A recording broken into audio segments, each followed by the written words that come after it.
The stale air in the auction house backroom before a record sale clung to my suit, heavy with the scent of old paper, polished wood, and the nervous anticipation of millions changing hands. My focus, however, was on something far older than any gavel strike. I held a small, weathered bone fragment, no larger than my thumb, cradled in a velvet-lined case. Its creamy surface, etched with what appeared to be a stylized avian motif, felt cool and impossibly ancient beneath my gloved fingertips. The auction house's lead appraiser, a gaunt man with a perpetually worried frown, hovered beside me. "Are you certain, Professor Seth?" he whispered. His voice a reedy tremor. "Our provenance suggests late Roman, but..." I rotated the fragment slowly, letting the overhead lamp catch the faint striations. The cellular structure, even after millennia, retains certain markers. And the cut marks here, I pointed with a fine probe, they're inconsistent with Roman-era tools. Too precise, too clean. This bone belonged to a juvenile raven, yes, but its modification speaks to a period predating anything in your records by a significant margin. Likely Iron Age, perhaps even earlier. And the bird was sacrificed, not merely consumed. The appraiser's eyes widened, a flicker of panic replacing his usual worry. A redating like that could either skyrocket its value or deem it a forgery if the provenance couldn't be adjusted. My job wasn't about market value, though, it was about the truth etched in bone and earth. My phone vibrated, a harsh buzz against the hushed reverence of the room. I excused myself, stepping away from the hushed negotiations and the palpable greed. It was a restricted number. "Seth here," I answered, my voice a low rumble. "Professor Seth, I apologize for the interruption," a crisp voice began, "but we have a situation at Blackwood the Professor. It's urgent. Dr. Alistair Finch." My breath caught. Alistair Finch. The celebrated historian, the man who dedicated his life to uncovering forgotten legacies. Blackwood the Professor. A place steeped in local legend, its very stones humming with history, a perfect subject for Finch's obsessive research. "What about Dr. Finch?" I asked, a knot tightening in my stomach. "He's dead. Apparent fall from the East Wing terrace. Local authorities are ruling it accidental, but a colleague of yours, a regional forensic investigator, insisted you be contacted. Something about the unique circumstances. I'm on my way." The drive to Blackwood the Professor was a blur of winding country roads, the landscape slowly shedding the last vestiges of civilization. The ancient stone walls of the estate finally emerged from a dense copse of oak and yew, looming under a bruised, late-afternoon sky. It wasn't merely old, it felt profoundly aware. A single police cruiser was parked near the main entrance, its lights silent. The air grew colder, the silence deeper. A local detective, a burly man with a tired face and a name tag that read Miller, met me at the base of the East Wing. His gaze was skeptical, but he deferred to the authority implicit in my presence. A uniformed officer stood guard near a roped-off area. "Professor Seth. Thanks for coming.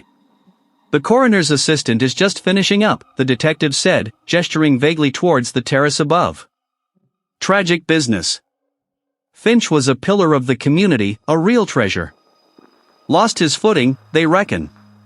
Steep drop." I nodded, my eyes sweeping over the scene. The terrace, perched high above, offered a dizzying view of the manicured gardens below. A section of the ornate stone balustrade was indeed shattered, a jagged gap in the otherwise pristine barrier.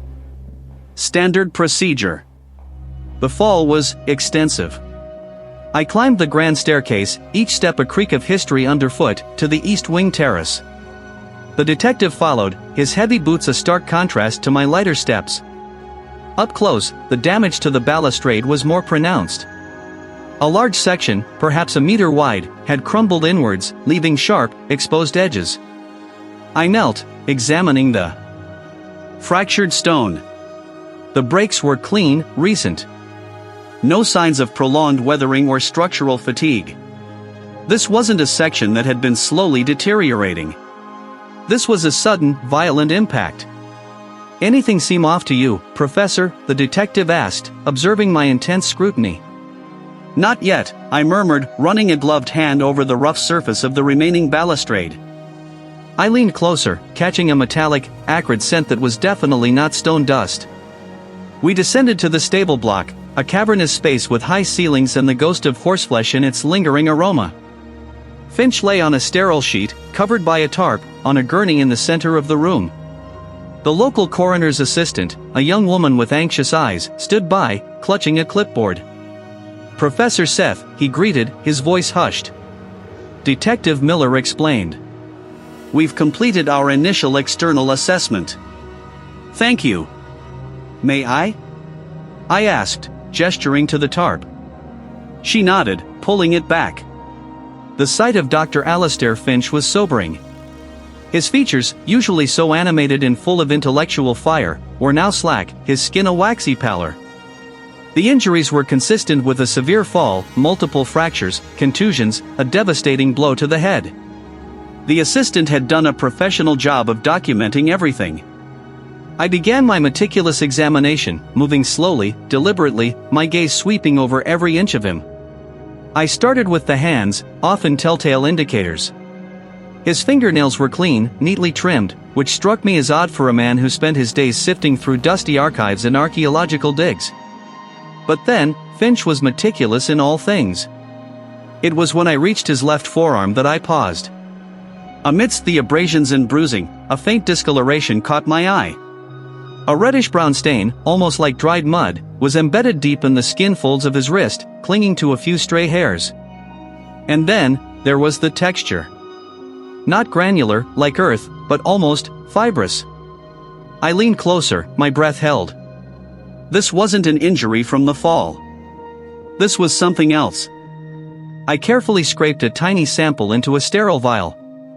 Then I noticed the small, almost imperceptible puncture wound on the inner side of his wrist, barely a pinprick, almost hidden by the bruising. It was clean, precise, and lacked the ragged edges of an accidental scrape. It was too small to be immediately obvious, but to my trained eye, it stood out. And around it, the faintest hint of a greenish-black residue. My gaze flickered to Finch's clothing. His tweed jacket, though torn and dirted by the fall, seemed unusually heavy for the late spring weather. And on the lapel, nestled in a fold of the fabric, was a small, polished fragment of what looked like obsidian. Stepped forward. "What makes you say that, Professor?" I didn't answer directly. My mind raced, connecting the peculiar stain, the tiny puncture, the obsidian fragment, the unusual weight of the jacket, and that acrid smell on the balustrade. Finch hadn't just fallen, he'd been pushed. And someone had gone to great lengths to make it look otherwise, leaving behind traces that only an eye trained in the deep past could recognize. The truth, I realized, was buried not just in the manor's history, but in Finch's very bones. The call came an hour after my initial assessment at the estate, yanking me from the chilling mosaic I'd begun to piece together. The voice on the other end, clipped and agitated, spoke of an unforeseen complication and its sensitive relocation. My instructions were precise: proceed immediately to the auction house on the city's industrial fringe. The message was clear: something crucial, something related, had been moved. I navigated the labyrinthine streets, the city's gray afternoon light filtering weakly through the grimy windows of my vehicle. The auction house, a monolithic structure of weathered brick and smoked glass, loomed ahead, its loading bays a hive of activity. Pallets stacked with crates, some wrapped in protective film, others bearing the labels of international shipping, lined the curbs. This was no ordinary repository, it was a nexus of commerce, a place where history was bought and sold, often under the cloak of discretion. He smelled faintly of expensive cologne and stale panic. He ushered me through a series of dimly lit corridors, past hushed offices and display rooms where priceless antiquities shimmered under focused lights. It was a controlled explosion of wealth and impending transactions. Mahogany cabinets stood shoulder to shoulder with crates of porcelain, marble busts stared blankly from atop draped tables, and rolled tapestries leaned precariously against steel shelves. The space hummed with a low, nervous energy, a prelude to the frenzy of bidding. But amidst the organized chaos, tucked away in a shadowed alcove behind a towering stack of velvet-covered plinths, was the reason for my urgent summons. Dr. Finch lay there, not on a sterile examination table, but on a canvas tarp spread hastily over a discarded packing crate. His body, already stiffening, had been wrapped in a coarse, industrial blanket, now pulled back to reveal the grim reality. This was a grotesque desecration of a scene, a deliberate act to obscure, to move, to hide. My jaw tightened. The reported fall from the estate's balustrade now seemed an even more elaborate fabrication. I knelt, pulling on my examination gloves. The backroom's environment was far from ideal, but the task demanded my full attention.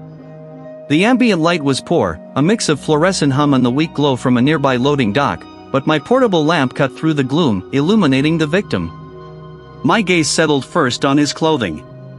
The tweed jacket, still bearing the faint acrid scent I detected earlier, was rumpled and torn in places, consistent with a fall. But as I ran a gloved hand over the fabric, my fingers detected an unusual texture. Tiny, almost imperceptible flecks glittered, catching the light like microscopic diamonds. Under my magnified loupe, they resolved into crystalline structures, irregular and sharp-edged. This wasn't dust from the estate, nor common urban grit. This was a unique mineral, one I couldn't immediately place, but its presence here, clinging to Finch's clothing, was profoundly anomalous. It spoke of a specific, non-native environment, perhaps a quarry, a mine, or an uncatalogued archaeological dig. Next, the remains themselves. Finch's face was serene, almost peaceful, but the angle of his neck and the unnatural stillness of his limbs belied that calm. I began a systematic external examination, carefully probing for anomalies. My fingers traced the contours of his ribs, the long bones of his arms and legs. There were clear signs of impact trauma, consistent with a fall, but as I moved to his right forearm, I felt something else. A subtle, almost imperceptible unevenness beneath the skin. I focused my attention there, gently manipulating the limb. The external bruising was minor, not indicative of a significant fracture. Yet, my trained touch detected a faint, grating sensation. I repositioned my loupe, adjusting the focus to maximum magnification. The skin, though unbroken, held a telltale pattern beneath its surface. I saw it then, a network of minute, spiderweb fine lines, barely visible to the naked eye, radiating from a central point just above the wrist. These were microscopic bone fractures, tiny fissures in the cortical bone, not the clean breaks of a high-impact fall. A fall from that height, on a stone, would have produced gross, comminuted fractures, splintered bone. These were different. These were consistent with a focused, localized impact, perhaps from a blunt object, delivered with precision and intent, before the fall. The arm might have been struck, the bone subtly compromised, rendering the victim unable to brace themselves properly, or perhaps even unconscious, before being pushed. The peculiar stain, the tiny puncture, the obsidian fragment, the unusual weight of the jacket, the acrid smell, the unique mineral dust, and now, these silent, screaming fractures. This wasn't a tragic accident. This was an expertly crafted deception, a carefully orchestrated murder designed to look like something else entirely. And the conspirators had been so arrogant, so confident, they hadn't even bothered to remove the body from their illicit staging ground before the auction began. Rolled tapestries leaned precariously against stacks of gilded picture frames, each jostle of a passing crew member sending a tremor through the precarious arrangements. Marble busts, their sightless eyes fixed on some distant, forgotten past, presided over crates overflowing with delicate porcelain. My phone, clutched tight, felt like a live wire in my hand.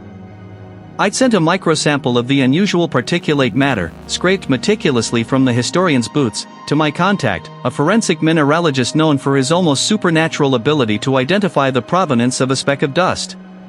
He was a man who could tell you the geological history of a pebble with more detail than most could recount their own childhoods. The call came through, cutting through the din like a shard of glass. "Seth, got your sample." The mineralogist's voice was crisp, efficient, despite the static on the line. "Unusual. Very unusual. It's a complex matrix of weathered shale, but with a significant presence of a specific form of hydrous magnesium silicate, serpentinite, to be exact. And a distinct trace, of a rare iron chromium oxide. Chromite, that's not common in the region around the estate." "Exactly. It points to a very specific type of ultramafic rock formation, and the serpentinite? It's been exposed to hydrothermal alteration, suggesting an ancient geological event." I cross-referenced it with known deposits, and there's only one significant area in this country with that exact geological signature, the Blackwood Crags. Remote, almost inaccessible, not exactly a tourist hotspot. The Blackwood Crags. My breath hitched. I remembered the historian's recent, almost rabid, interest in that very region. His research notes, glimpsed during my initial assessment of his study, were filled with scribbled annotations about obscure geological surveys and forgotten mining claims in the crags. He'd been unusually secretive about his recent fieldwork. Any known archaeological sites there? I asked, my voice tight. A pause. Not officially. Too remote, too harsh. But folklore talks of ancient settlements, hidden veins of something precious. Some believe it's where the old clans buried their kings, others, that a forgotten empire mined a unique stone there. The pieces clicked into place with a chilling finality. The anachronistic dust, the historian's secretive research, the remote location. This wasn't a tragic fall. This was a cover-up, and the Blackwood Crags were the key. I thanked the mineralogist, disconnected, and immediately began making arrangements. My focus narrowed to the jagged, forgotten peaks of the crags. The journey was arduous. Hours of driving gave way to a punishing trek along a barely visible trail, winding through dense, ancient woodland. The air grew colder, thinner, carrying the scent of damp earth and pine. Above, the sky was a bruised purple, threatening rain. Finally, the trees thinned, revealing a hidden plateau. Tents, weathered and patched, were pitched haphazardly. Tools, shovels, picks, brushes, lay scattered, some half-buried in mounds of freshly turned earth.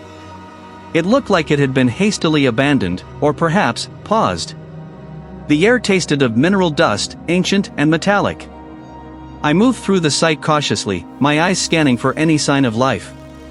I found the historian's estranged research assistant huddled by a dying fire pit, attempting to warm their hands. They flinched as I approached, scrambling to their feet.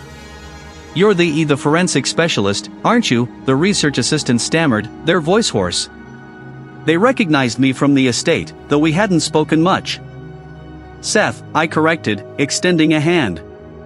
They hesitated before taking it, their grip weak and clammy. "I need to talk to you about the historian. He was obsessed. More than obsessed. He changed. After he found the first fragments."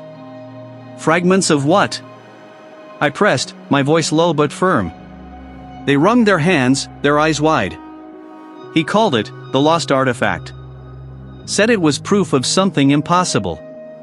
Something that would rewrite history. He was convinced it was here, buried deep beneath these rocks." "And what was this artifact?" "He never showed it to me, not fully. Just fragments. But he said it was unlike anything ever discovered. He'd spend hours down that shaft, coming up wild-eyed, muttering about patterns, symbols." The assistant shivered, pulling their threadbare jacket tighter. "And then, the others started showing up. Not archaeologists. Not collectors. Enigmatic figures, he called them. Always at night. Hush-hush meetings in his tent. Sometimes I'd hear snippets, talk of ancient bloodlines, of a legacy to be protected at all costs." "Who were these figures?" The research assistant shook their head violently, fear contorting their features. "I don't know their names. Just, powerful people. They seemed to know things about the site, things the historian hadn't discovered yet. They were pushing him. Driving him. He became reckless." "Reckless how?" "He was digging in unstable ground. He dismissed my warnings. Said the artifact was too important. Said it was crucial to them." The assistant pointed a trembling finger towards the shaft. "He was down there, just before I left. He was supposed to bring something up. The historian hadn't just died." The tension in the air was palpable, the quiet of the crags now heavy with unspoken threats. I was uncovering a forgotten legacy, and I was standing on its volatile edge. The air at the estate's far edge, where the historian's body had been found, still held a damp chill, despite the morning sun attempting to burn through the mist. My boots crunched on the gravel path as I approached the newly excavated area. The local authorities had taped off the immediate vicinity, but the disturbed earth was a fresh wound on the landscape. This wasn't just a fall, it was a desperate scramble, a panicked attempt to either retrieve something or escape from it. The initial police sweep had focused on the body and the immediate surroundings for signs of a struggle. My gaze went deeper, past the obvious, to the subtle nuances of the soil. Here, the ground was looser, more recently turned than the rest of the dig site. There were no neatly organized spoils piles, no archaeological precision. This was crude, hurried work. I knelt, pushing aside a clump of grass. A faint sheen caught my eye, a thin layer of fine clay dust, distinct from the estate's native loamy soil. It suggested an ingress, something brought in, or unearthed from a much deeper stratum. My fingers probed the loose earth. The historian wasn't just excavating, he was mining. And someone else had been here, very recently. Boot prints, partially obscured by the morning dew, were too crisp to be old. They weren't from the responding officers, these were larger, deeper, suggesting a heavy load, or a man of considerable bulk. A chill traced its way up my spine. This wasn't just about a dead historian anymore.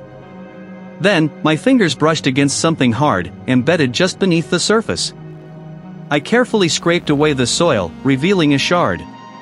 The rough, unglazed surface, the faint, irregular patterns etched into it, this was not local earthenware.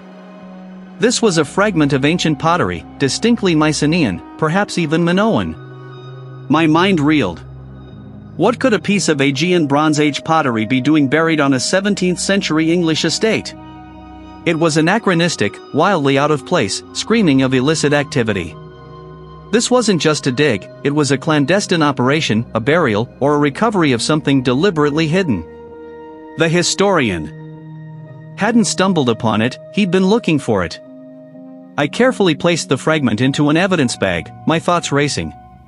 This artifact was a key, I was sure of it, a tangible link to something far older and more dangerous than a simple fall. As I straightened up, the local detective, a man named Miller, was approaching, his face a mask of strained patience. "Still at it, Seth?" Miller asked, his tone edged with an unspoken warning. "We're wrapping things up here. Preliminary findings point to an accidental fall. Tragic, but straightforward." I met his gaze, holding the evidence bag aloft. "Straightforward doesn't explain this, detective." I showed him the fragment. "This isn't from around here. Not by a few millennia." Miller peered at it, his brow furrowing. "A souvenir, perhaps?" The man was a historian, after all. Traveled extensively. Buried under fresh soil, at a site of recent, illicit excavation? No, detective. This points to something far more complex. And those boot prints, I gestured to the larger impressions, they don't match any of your responding officers. He sighed, running a hand over his close-cropped hair. "Look, Seth, I appreciate your thoroughness. But we're under pressure. High-profile case, prominent figure. The word from up top is to conclude this quickly and quietly. No need to stir up unnecessary trouble." "Unnecessary trouble, or inconvenient truths?" I countered, my voice low. The historian was clearly digging for something, and I suspect he found it. Or got too close. Miller's jaw tightened. "My advice, Seth, is to focus on what's obvious. Don't go chasing ghosts. Some things are best left undisturbed." He turned, walking back towards his patrol car, leaving me with the distinct impression that my persistence was not just unwelcome, but actively opposed. The pressure he spoke of wasn't just to close the case, it was to contain it. The resistance from law enforcement was a predictable hurdle, but it hardened my resolve. If they were being pressured, it meant I was on the right track. The fragment of pottery felt heavy in my hand, a silent witness to a truth someone desperately wanted buried. I spent another hour meticulously documenting the disturbed earth, taking soil samples, and casting the boot prints. Every detail, no matter how small, felt crucial. Later that evening, the flickering fluorescent lights of my forensic lab felt less like a sanctuary and more like a target. I had spent the afternoon processing the soil samples and attempting to trace the provenance of the pottery fragment. The archaic symbols on its surface, faint as they were, hinted at a very specific, rare lineage. I was immersed in cross-referencing ancient texts when the subtle shift in the air hit me. A faint draft, a scent of ozone that wasn't typically present. I pushed back from my workstation, my gaze sweeping the room. Nothing seemed overtly out of place. My microscope sat undisturbed, the chromatography machine hummed its usual rhythm. But then I noticed it, the faint, almost imperceptible scuff mark on the polished concrete floor, leading from the back door. The lab's security system was state-of-the-art, but the back door, rarely used, had a simpler lock. I moved deliberately, checking the lock. It was forced, subtly, expertly. Not broken, but bypassed. I entered the small storage area beyond, where less sensitive equipment and cleaning supplies were kept. Nothing was missing. No expensive instruments, no rare reagents. My files, carefully organized, were untouched. This wasn't a robbery. This was a message. Someone had been here. They had entered, seen my work, and left without taking anything. We know what you're looking for. The implication sent a shiver down my spine. This wasn't just about local opportunists, this was organized, calculated. They knew my lab, knew my habits. They knew me. The next morning, the city's underbelly felt even more exposed than usual. My leads on the pottery fragment had led me to the edge of that world. Crates were being opened, their contents meticulously inspected by hushed experts. Security guards, impeccably dressed, moved with a quiet authority. I wasn't here to bid. I was here to observe. My eyes scanned the faces, searching for anyone who seemed out of place, anyone whose interest in the artifacts transcended mere appreciation. The historian's work had touched upon the illicit trade of ancient artifacts, a trade often facilitated by legitimate fronts. I watched a group of men in bespoke suits gather around a particularly ornate sarcophagus lid, their hushed conversation punctuated by sharp, knowing glances. One of them, a man with eyes that seemed to miss nothing, caught my gaze for a fraction of a second too long. A flicker of recognition, or perhaps suspicion, passed between us. I felt a prickle of unease. He knew I didn't belong. I had just stepped into the lion's den, and the lions had already noticed. The game had just escalated. Miller's words, a low, gravelly warning, clung to me like the damp chill of the estate. Don't go chasing ghosts. Some things are best left undisturbed. His opposition, thinly veiled as advice, only sharpened my resolve. Ghosts? No, I was chasing shadows, and those shadows, I suspected, belonged to living, breathing people. The press, he'd mentioned. A convenient distraction, perhaps, but I had a small pottery fragment, a sliver of baked clay, that told a different story. I found myself back in my personal lab, the air thick with the sterile scent of solvents and the hum of diagnostic equipment. The fragment, no bigger than my thumbnail, lay cradled in a velvet-lined box, a seemingly innocuous piece of the puzzle. I carefully transferred it to the stage of the electron microscope, my breath held. The magnified image bloomed on the screen, a landscape of granular texture, faint pigment traces, and the subtle imperfections of ancient craftsmanship. Or so it appeared. I spent hours, tracing the microfractures, analyzing the mineral composition of the clay, comparing its crystalline structure to known archaeological samples. My fingers danced across the controls, zooming, rotating, adjusting focus. The initial scans were perplexing. The clay itself, a distinctive red earth, matched perfectly with samples from a specific ancient civilization. The firing temperature, the inclusions of quartz and mica, all seemed authentic. But then, a subtle anomaly caught my eye. A microscopic trace element, an impurity, shouldn't have been there in such precise quantities. It was almost too perfect, too uniform. The results flickered onto the monitor, a cascade of data points. And there it was. A synthetic binder, an organic compound, integrated into the pigment layer. Not visible to the naked eye, not detectable by standard archaeological methods, but undeniably present. It was a modern polymer, designed to mimic the degradation of natural organic materials over millennia. A brilliant, insidious touch. The subtle striations I'd initially attributed to ancient tools were too regular, almost machined.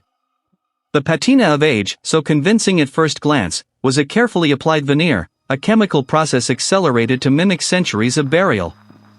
This wasn't just a forgery, it was a masterpiece of deception, specifically engineered to pass the most rigorous scientific scrutiny, save for the most advanced forensic techniques. Finch wasn't just researching ancient artifacts. He was exposing something far more dangerous, a high-stakes forgery ring operating with breathtaking sophistication. The anachronistic details I'd found at the estate, the unusual soil trace, the specific wear patterns, they weren't just anomalies. They were clues Finch had left behind, breadcrumbs pointing to this very deception. He wasn't simply a historian, he was an investigator, and his death was no accident. He had stumbled upon a truth too valuable, too damaging, to be left to surface. The implications hit me with the force of a physical blow. This wasn't a local affair, this was global. These fakes, if they were this good, could be permeating the highest echelons of the art world.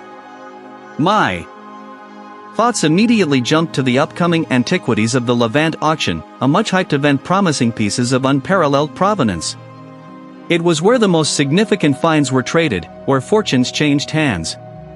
If Finch was right, if this fragment was a sample of their work, then the auction was a prime target. I made a few calls, leveraging a long-standing professional courtesy with an antiquities dealer I'd consulted in the past. He owed me a favor, and I needed to get eyes on the ground. The air was thick with a mixture of reverence and avarice, the scent of polished mahogany and old money clinging to everything. Display cases, illuminated by carefully calibrated spotlights, showcased an array of pottery, sculptures, and jewelry, each piece accompanied by an ornate description of its alleged history. The dealer, a man with a perpetually worried expression and impeccably tailored suit, nodded a brief greeting. "Seth. You're early. The private viewing hasn't started yet." "Just observing," I murmured, my eyes scanning the room. My focus was on the pottery, specifically pieces attributed to the same ancient civilization as my fragment. The subtle curve of a vase, the intricate geometric patterns painted on a bowl. They were stunning, undeniably beautiful. But now, I saw them through a different lens. I pictured the synthetic binder, the accelerated aging process. How many of these precious items were elaborate fabrications? The sheer scale of it was staggering. The tension in the room was palpable, a delicate balance of anticipation and the unspoken weight of immense wealth. I couldn't stay long. The back room was a place of observation, not investigation. My true answers lay back at the estate, in Finch's study. I moved through the room with a renewed purpose, my gaze sharper, my hands more deliberate. I ran my fingers along the spines of books, tapped on wall panels, checked the underside of drawers. My eyes fell on a heavy oak desk, its surface scarred with decades of use. I remembered the odd way one of the ornate carved legs seemed to be slightly out of alignment. I knelt, running my hand along the intricate carving, feeling for any give. There. I pressed, twisted, pushed. With a faint click, a section of the leg rotated inward, revealing a shallow, narrow cavity. Its surface gleamed dully in the low light, a single, tiny LED indicator unlit. Encrypted files, I thought, my fingers trembling slightly as I picked it up. The second item was a folded piece of aged parchment, brittle and crackling as I unfolded it.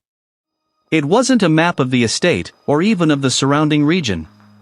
It was a language I didn't recognize, yet it felt strangely familiar, echoing motifs I'd seen in Finch's scattered notes. The weight of the data drive and the brittle map in my hands was immense. This wasn't just a historian's personal research, this was a blueprint, a hidden key to the entire operation. Finch hadn't just suspected a forgery ring, he had been actively dismantling it, piece by agonizing piece. The ghosts Miller had warned me about weren't in the past, they were very much alive, and they were watching. The subtle curve of the vase, the intricate geometric patterns painted on the bowl. They were stunning, undeniably beautiful. But now, I saw them differently. Not as isolated works of art, but as threads in a much larger, darker tapestry. The fragment in my pocket felt heavier, a silent accusation against these seemingly innocuous treasures. Around me, handlers in crisp uniforms moved with practiced efficiency, carefully positioning display cases, making last-minute adjustments to lighting. Each artifact, from ancient bronzes to Renaissance canvases, seemed to hold its breath, awaiting its moment in the spotlight. My eyes drifted from the pottery to a quiet corner, almost an afterthought, where a small, unassuming table stood. Perfect. I needed solitude, or at least the illusion of it. I gave a quick nod to a passing auctioneer, who was too preoccupied to return it, and slipped into the neglected space. Pulling out my own tablet and a specialized decryption device from my satchel, I quickly connected them. The coded map I'd found at the estate, the one the historian had so carefully concealed, now glowed on the screen. My fingers flew across the holographic keyboard, inputting algorithms, cross-referencing linguistic patterns I'd meticulously cataloged over decades. This wasn't about brute force, it was about understanding the mind behind the code, the cultural context embedded in its very structure. The initial layers peeled back with a satisfying digital whir. Geographical coordinates began to emerge, not random points, but clusters centered around historically significant sites. Ancient trade routes, forgotten temple complexes, and surprisingly, several prominent European estates, including the one where the historian had met his end. The map wasn't just a guide, it was a network, a web spun across continents and centuries. Next, the encrypted files. These were trickier, protected by a multi-layered cipher far more sophisticated than the maps. I remembered the historian's meticulous nature, his obsession with secrets. This wasn't some casual password. This was a fortress. I initiated a recursive decryption sequence, letting the device chew through the complex layers while I continued to analyze the map. Time was a luxury I didn't have, not with the auction looming in the backroom set to become a hive of activity. Minutes stretched, each tick of the internal clock amplifying the tension. Then, a chime. A small portion of the files had yielded. The first document to open was a fragmented ledger. It wasn't about money, not directly. It detailed transfers of assets, not cash, but historical objects, their provenance deliberately obscured. Alongside these entries were cryptic notations, the legacy, the keepers. My gut tightened. These weren't just collector's terms. They sounded like articles of faith. I pushed deeper, overwriting the remaining encryption. More files unlocked, revealing a cascade of information. Communications between individuals, all identified by archaic titles rather than names, the archivist, the overseer, the benefactor. These were not just wealthy collectors, they were operatives in a grander scheme. Their discussions revolved around the preservation of narrative, the curation of truth. It became chillingly clear, this wasn't about buying and selling artifacts for profit alone. It was about controlling the past. One file, labeled The Legacy, Core Tenets, described a clandestine organization dedicated to shaping historical understanding. They didn't just deal in genuine artifacts, they manipulated their context, suppressed inconvenient truths, and even, it implied, orchestrated the creation of convincing forgeries to muddy the waters further. The pottery I just examined, the fragment in my pocket, were they genuine pieces being used to mislead, or masterful fakes designed to rewrite history? The thought sent a jolt through me. The implications were staggering. If they could control what was known about ancient civilizations, what else could they manipulate? A hushed voice drifted over my shoulder. Everything satisfactory, Professor? I nearly jumped, my hand instinctively covering the tablet screen. A tall, impeccably dressed man, one of the senior auction house directors, stood beside me, a polite but probing smile on his face. His eyes, though friendly, held a keen, assessing glint. Just observing, I managed, keeping my voice level. Fascinating collection you have here. He nodded, his gaze sweeping over the array of artifacts. Indeed. A truly exceptional array. We anticipate setting new records today. His eyes lingered on my hands, then on the tablet, which I had quickly minimized to a blank screen. Something pique your professional interest in particular? Always, I replied, forcing a casual tone. The craftsmanship, the stories they tell. It's why I do what I do. My heart hammered against my ribs. I had to get out of here, or at least secure. this information?" He gave a slight, knowing smile. "Of course. Well, enjoy the remainder of your pre-sale viewing. We begin in under an hour." He moved on, his footsteps echoing softly on the polished concrete. My breath hitched. Under an hour. The file spoke of the keepers as the enforcers of the legacy, individuals with significant influence and resources, willing to go to extreme lengths to protect their version of history. It matched the location on the map where the historian's estate was situated. And I was now staring directly into the heart of the conspiracy that had killed him. The tension in the backroom, once external, now coiled tight in my stomach. I was no longer an observer, I was a target. My own breath hitched, a cold knot tightening in my stomach. Target. The word resonated, a grim echo of the realization that had just slapped me.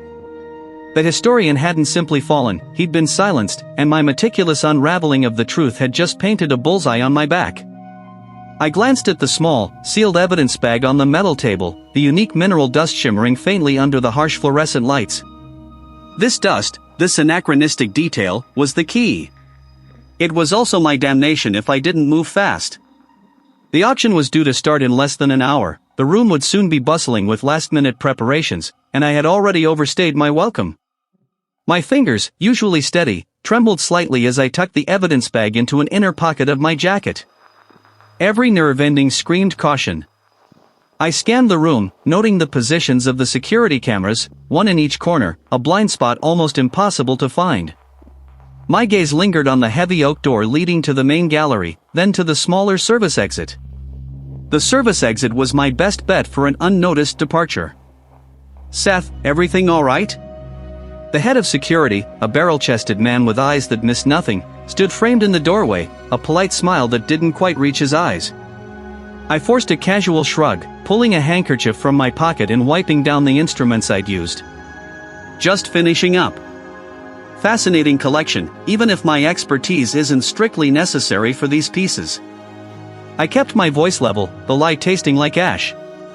"Ready to get out of everyone's way before the rush." He nodded, his smile widening a fraction. "Of course. Take your time."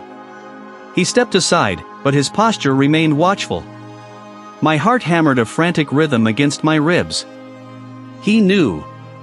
Or at least, he suspected. The air grew thick with unspoken threat. I packed my tools deliberately slowly, each item placed with exaggerated care. My mind raced. I couldn't go straight to the authorities, I had nothing but circumstantial evidence and a gut feeling that had just escalated into full-blown paranoia. I needed more. Specifically, I needed to confirm what the historian had been researching, what had led him to this unique mineral. My thoughts immediately turned to the retired curator, an old acquaintance of the historian and a renowned authority on ancient civilizations. I walked past the head of security, offering a polite nod. His eyes followed me until I rounded the corner, then I picked up my pace, making for the service exit. Once outside, the cool evening air was a welcome shock, but it didn't dissipate the prickle of being watched. I hailed a cab, giving a generic address across town, then changed my destination mid-journey, a trick I'd learned from too many true crime documentaries. The retired curator lived in a quiet, unassuming townhouse tucked away on a tree-lined street. The kind of place where history seemed to settle like dust on every antique in the window. I rang the bell, the chime sounding oddly loud in the evening stillness. After a moment, the door cracked open, revealing a sliver of the curator's face, framed by a shock of unruly white hair. His eyes, magnified by thick spectacles, narrowed. "Seth," he said, his voice raspy with age and surprise. "To what do I owe this unexpected visit? I need your help." "Professor," I said, keeping my voice low. "It's about the historian." "Doctor," he hesitated, then opened the door wider, ushering me into a cramped entryway overflowing with books and forgotten artifacts. He led me to a small study, equally cluttered, and gestured to a worn leather armchair. "Sit," he commanded, settling into his own armchair behind a desk piled high with manuscripts. "What about Robert?" "His death wasn't an accident," I stated, watching his reaction closely. His jaw tightened, but he didn't protest. He simply waited. I found something at the estate. A unique mineral dust. It doesn't belong there. And I believe it's linked to what he was investigating. I pulled a small, high-resolution photo of the dust from my pocket, placing it on the desk. He leaned in, peering at it through his spectacles. His brow furrowed. "Extraordinary," he murmured, more to himself than to me. "I've seen its like before, but only in very specific contexts." "Contexts like what?" I pressed. Robert was looking into something sensitive, wasn't he? Something about a group. The Keepers? The curator flinched visibly, recoiling as if I had struck him. But enough to suggest a powerful, secret society. One that controls archaeological finds. For political and financial gain. He slumped back in his chair, exhaling a long, shuddering breath. Robert was always too brave for his own good. Too principled. He looked at me, his eyes filled with a weary resignation. "Yes, Seth. They exist. The Keepers. They are formidable. It's quite rare. He was found only in one place, to my knowledge. A private estate, very remote. The family that owns it has ties to the Keepers going back generations. They were guardians of a forgotten site, a place of immense historical, and perhaps strategic, importance. A place the Keepers have always held under lock and key." "What estate?" I demanded, my voice tight with urgency. He hesitated again, his eyes darting towards the closed door, as if expecting someone to burst in. "You must understand, Seth, speaking of them. It's dangerous." Robert understood that. "He's dead, Professor," I reminded him, my voice sharper than I intended. "And I believe this dust is what killed him. And where, I suspect, many secrets are buried. Blackwood Manor." The name felt like a key turning in a lock, opening a door to something vast and terrifying. The tension in the small study was palpable, a live current humming between us. The curator's fear was contagious, seeping into my own bones. I had the name. I had the link. And now, I knew where to go. And I was about to follow in his footsteps. It was the name, Blackwood Manor. The curator's hushed confession, the tremor in his voice as he spoke of Elias Thorne, had left an imprint on me. He'd confirmed my suspicions, not with evidence, but with pure, unadulterated fear. That fear, like a live current, had jolted me awake. I had a name, a location, and a growing certainty that the fragments I'd found, the anachronistic details, the subtle deceptions, were threads leading to a much larger tapestry of deceit. My journey to Blackwood Manor was a conscious descent into the unknown. The estate was not merely remote, it was a fortress carved into the landscape, miles from the nearest paved road. My rental vehicle, a nondescript sedan, bounced along a gravel track that eventually dissolved into an overgrown path. I abandoned it a mile out, preferring to approach on foot, letting the cover of the encroaching dusk be my shield. The air grew colder as I drew closer, thick with the scent of damp earth and ancient stone. The perimeter was a formidable barrier, high walls topped with coiled wire, interspersed with cameras that tracked even the slightest movement. Infrared sensors hummed softly, a low thrum against the evening quiet. This wasn't just a collector's private residence, it was a compound. I circled the property, a phantom in the deepening twilight, studying the patterns of the patrol routes I'd observed from a distance, the blind spots in the surveillance grid. My years spent sifting through shattered narratives had taught me patience and observation. I found my entry point near a service gate, less guarded than the main entrance, partially obscured by a thicket of overgrown rhododendrons. A quick, practiced bypass of a simple magnetic lock, a deft duck under a laser grid I'd mapped with a small, handheld scanner, and I was inside. My target wasn't the main house, not yet. The curator had spoken of a separate structure, a workshop, where Thorne allegedly pursued his passions. I moved with purpose, guided by intuition and the faint glow of light filtering through heavy curtains in a detached building nestled behind the main edifice. The workshop was a revelation. I slipped through a side door, finding it unlatched, almost inviting. The air inside was thick with the acrid scent of solvents, the metallic tang of fresh bronze, and the faint, earthy aroma of aged parchment. It was a symphony of forgery. Workbenches lined the walls, laden with tools I recognized from my own meticulous work: microchisels, specialized abrasives, UV lamps, and chemical baths. Half-finished pieces lay scattered: a Roman bust, its patina still drying; a medieval manuscript page, the ink barely set, waiting for artificial aging; a delicate ceramic shard, meticulously broken and reassembled to mimic an archaeological find. This wasn't a hobbyist's den, it was a state-of-the-art factory of deception, designed to produce artifacts indistinguishable from genuine articles to the untrained, or even semi-trained, eye. The sheer audacity of it left a bitter taste in my mouth. My eyes scanned the room, searching for something more, something beyond the tools of fabrication.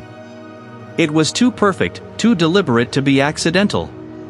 Behind a heavy, ornate tapestry depicting a hunting scene, I found it: a steel door, flush with the stone, secured by a biometric scanner and a formidable combination lock.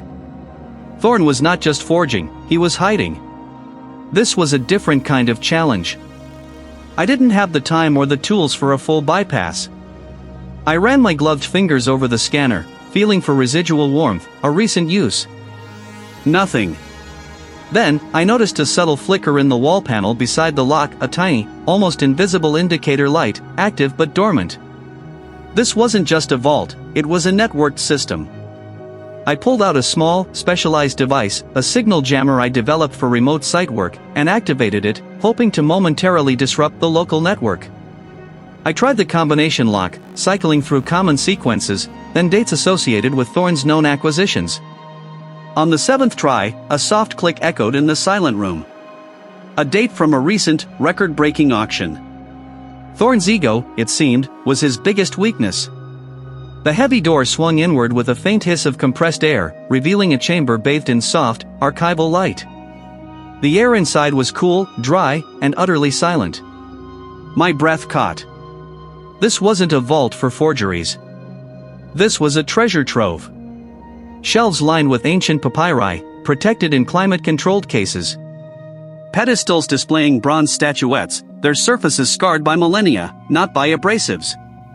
A sarcophagus lid, its hieroglyphs sharp and vibrant, radiating an undeniable authenticity. These were genuine, priceless artifacts, clearly stolen from archaeological sites, ripped from their historical context. I saw pieces that I knew, from my own studies, had been declared lost, destroyed by conflict, or simply vanished from public record decades ago. The scale of the illicit trade, the sheer audacity of Thorne's operation, solidified in my mind. He wasn't just creating fakes, he was hoarding history itself, holding it captive. My phone, tucked deep in my pocket, vibrated once, then again. A pre-programmed alert. My improvised jammer had bought me time, but it had also tripped a silent alarm. The main security grid, momentarily confused, had recalibrated. I was detected. A harsh, metallic voice boomed from unseen speakers: intruder detected in Vault Delta. Immediate. Lockdown initiated. The steel door I just opened began to slide shut, slowly, inexorably. I had mere seconds. I lunged, wedging my shoulder into the closing gap, forcing it back open just enough to squeeze through. The metal groaned against my weight, then slammed shut with a deafening clang, shaking the very foundations of the workshop. Footsteps pounded outside, growing closer. A siren wailed in the distance, muted but persistent. I scrambled back through the workshop, knocking over a tray of specialized pigments, sending them scattering across the floor like a burst of confetti. I heard the click of a safety being disengaged, a guttural shout. I had what I needed, the proof of Thorne's grotesque enterprise, but now, I was hunted. The night was no longer my shield, it was a maze, and I was the desperate quarry. My mind raced, connecting the dots I hadn't dared to before. Finch's research, the strange symbols, the meticulously staged fall, it all tightened around Thorne. I made my excuses to the curator, the polite nod feeling like a betrayal of the urgent storm brewing inside me. The sounds of the bustling sale, the sharp rap of the auctioneer's gavel, faded as I stepped out into the biting evening air. I didn't head back to the shared office space where I usually processed my findings. No, not tonight. I needed absolute solitude, a place where prying eyes couldn't reach, where the walls didn't have ears. My mind was a whirlwind of images, the peculiar tool marks on the stone balustrade, the minute mineral flecks in the soil samples from Finch's boots, the faint, almost imperceptible scent of a specific, ancient resin I detected on the victim's clothing. I drove across the city, the urban sprawl slowly giving way to quieter, grittier districts. My destination was a nondescript, rented workspace, a single room in an industrial building I sometimes used for highly sensitive cases, tucked away above a defunct printing press. I flicked on the fluorescent lights, bathing the room in a harsh, unforgiving glow. My portable analytical station was already set up, a disciplined array of microscopes, photographic enlargements, and evidence bags. I pulled out the detailed photographs I'd taken at the estate, wide shots of the fall site, close-ups of the balustrade, micro-photographs of the trace evidence. I started with the balustrade. The marks, initially dismissed as weathering or an old repair, now screamed manipulation. The curator's description of Thorne's personal collection had included a mention of a unique set of restoration tools, historically crafted, designed for working with ancient stone. Thorne hadn't just pushed Finch, he had meticulously weakened the structure, making the fall appear accidental, a flaw in the ancient stone. Next, I turned to the soil samples. The mineral flecks from Finch's boots.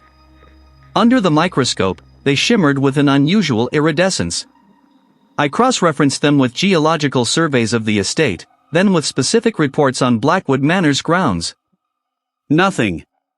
The mineral wasn't indigenous to the immediate vicinity.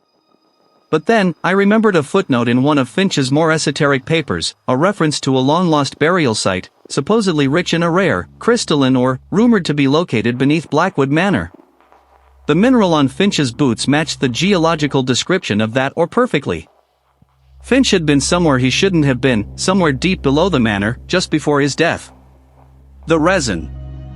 I had scraped a minuscule sample from Finch's cuff. Now, under the gas chromatograph, its spectral signature blossomed across the screen. It wasn't just any ancient resin, it was a specific type, derived from a tree native to a very particular, isolated region, a region known for producing the very artifacts the keepers were desperate to protect. The curator had mentioned Thorne's personal fascination with the embalming techniques of that ancient culture, even possessing a small, sealed vial of the authentic resin. The signature on my screen was an exact match. Finch hadn't just stumbled upon the conspiracy, he had been handling the evidence, perhaps even the artifacts themselves, moments before his demise. My hands flew across the various instruments, clicking, zooming, comparing. The weakened balustrade, the unique tool marks, the exotic mineral from beneath Blackwood Manor, the ancient resin on Finch's clothing, they all painted an undeniable picture. Elias Thorne, a respected figure, a man of influence. And the Keepers, an organization whose reach seemed to extend further than I'd ever imagined, perhaps even into the very institutions I was meant to trust. The police force, already hesitant to pursue my initial findings, now seemed a treacherous minefield. Presenting this case to them felt like walking into a lion's den, blindfolded. My life, I realized, was no longer just about solving a murder, it was about survival. I began to compile my report, meticulously detailing every observation, every finding, every undeniable link. I created digital backups, encrypted and scattered. I knew I couldn't simply walk into a station with these damning revelations. I needed a plan, a way to ensure this evidence saw the light of day, even if I didn't. I was alone, armed only with facts, against a legacy of secrets and a powerful, ruthless adversary. The tension in the small room was a palpable thing, a live wire humming with danger. I took a deep, shaky breath. The fight had truly begun. It was the name, Blackwood Manor. He'd confirmed the whispers, the vague unease I'd felt coalescing around the estate, around the very air of its history. Thorne wasn't just a patron, he was the spider at the center of the web. He'd given me the final piece of the puzzle, a name whispered in the dark corners of academia and illicit trade, the Keepers. A society, he'd explained, dedicated to preserving a specific, hidden narrative through artifacts, silencing anyone who threatened to expose it. Dr. Finch, with his relentless pursuit of forgotten truths, had been a threat. My mind raced. Calling the local authorities wouldn't be enough. Thorne was too entrenched, too powerful. He'd spin a counter-narrative, bury the evidence under layers of legal maneuvering and reputation. I needed a public stage, an undeniable exposition. And the very place I stood, poised on the precipice of a record-breaking auction, was precisely that stage. I looked through the narrow slit in the heavy velvet curtain, into the main auction hall. The air thrummed with anticipation.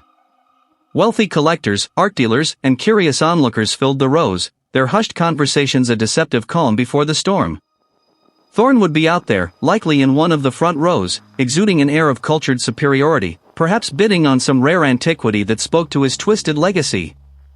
My plan solidified with brutal clarity. I had to make him react, to force his hand in front of witnesses. I pulled my satellite phone from my jacket, my fingers flying across the keypad. "I need you to send everything," I instructed the colleague on the other end, my voice low and urgent. The full forensic report on Dr. Finch. The soil analysis from the manor grounds. The microfracture patterns. The anachronistic textile fibers. Everything. Email it to the auction house's public relations address, marked urgent press release, regarding Lot 27. Lot 27.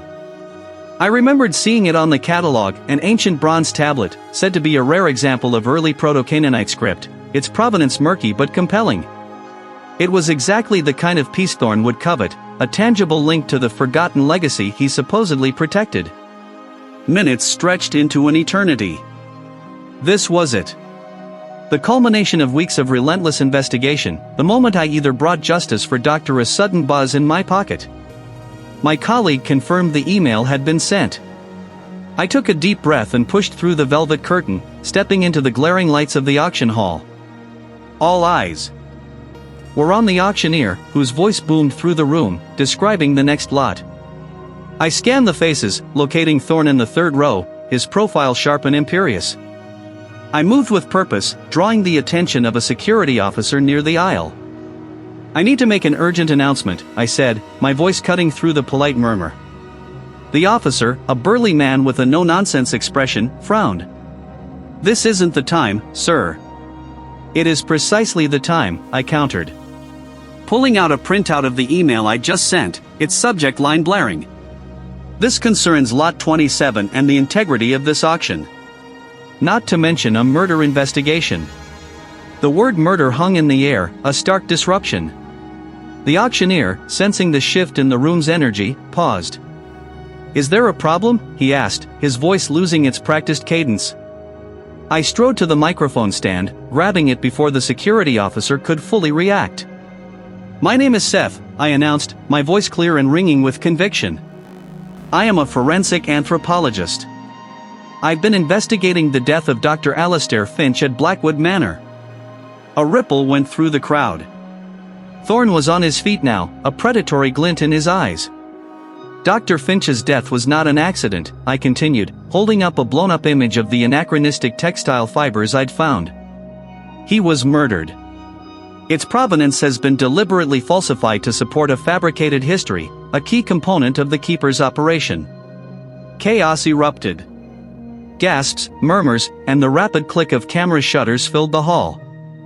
Finch's skull inconsistent with a fall, traces of a specific ancient resin on his clothing matching residue found on the bronze tablet, and finally, a reconstruction of the fall that clearly showed external force. "The resin, Mr. Thorne, is unique to the preservation methods of your so-called keepers.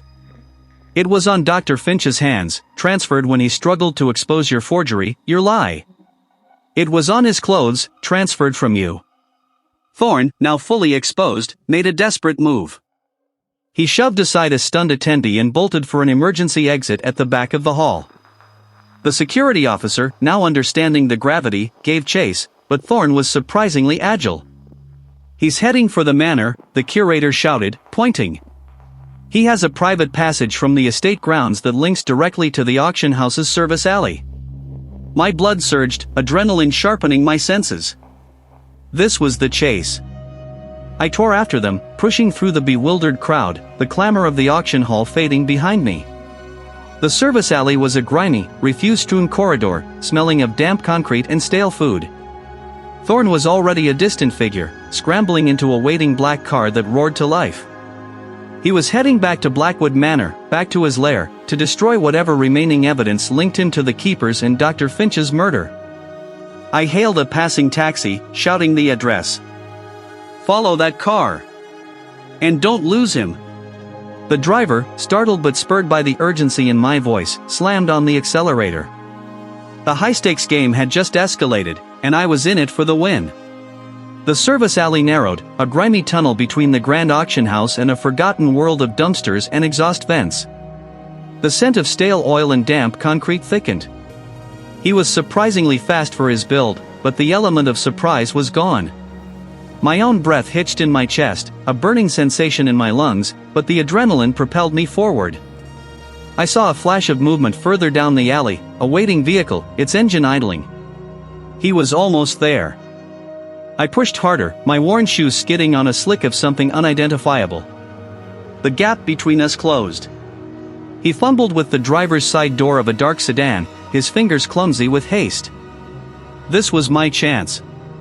I launched myself, not caring about technique, just impact. My shoulder connected with his back, sending him sprawling against the car door with a grunt of pain. The keys clattered on the asphalt. "It's over," I gasped, my voice hoarse, looming over him.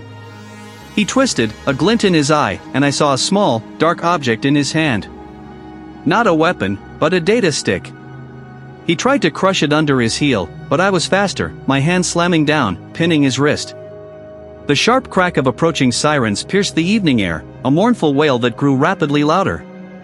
He froze, his defiance draining away. The backroom of the auction house, just moments before the record sale, became a scene of controlled chaos. The heavy oak doors, meant to keep the public out, were now wide open, revealing the intricate network of holding vaults and climate-controlled display cases.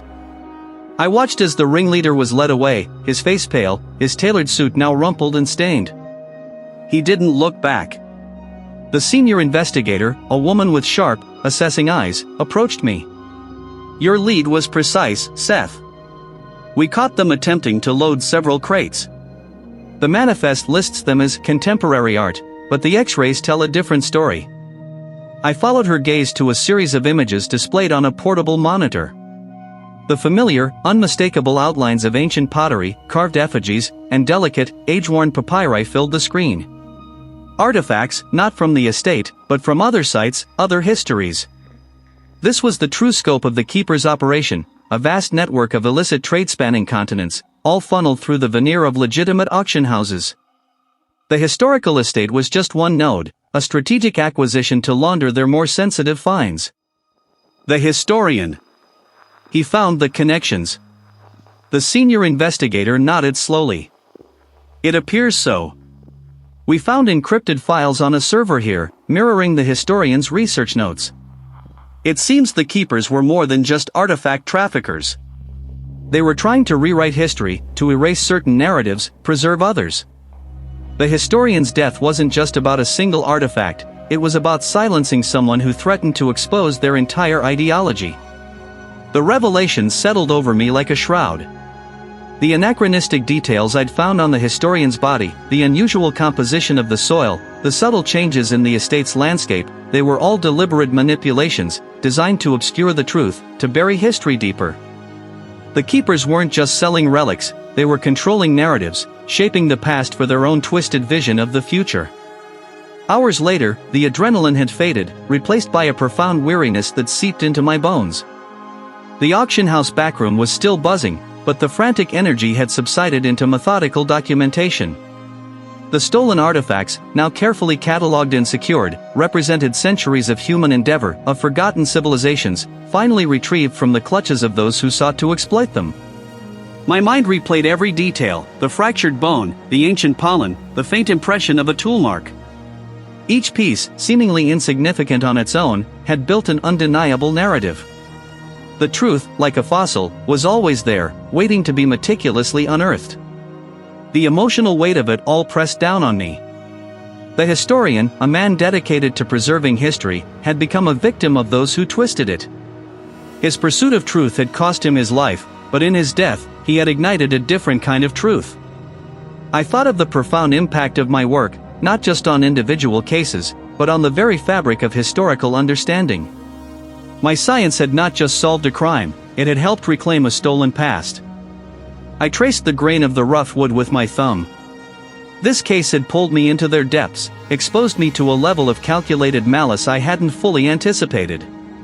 It had been dangerous, exhilarating, and deeply unsettling. What next? The question lingered, an insistent hum in the quiet. I could return to the measured pace of academia, the comfortable routine of research. Or I could step further into this new, more perilous landscape.